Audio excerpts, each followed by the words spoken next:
தாயை தேர்ந்தெடுக்கும் தந்தையை தேர்ந்தெடுக்கும் உரிமை உன்னிடத்தில் இல்லை.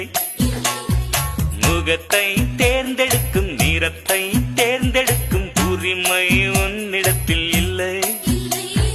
பிறப்பை தேர்ந்தெடுக்கும் இறப்பை தேர்ந்தெடுக்கும் உரிமை உன்னிடத்தில் இல்லை.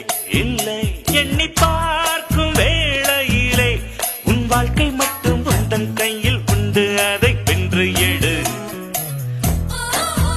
கிக்கு ஏறுதே,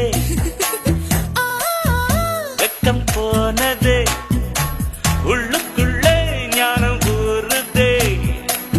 உண்மையெல்லாம் சொல்ல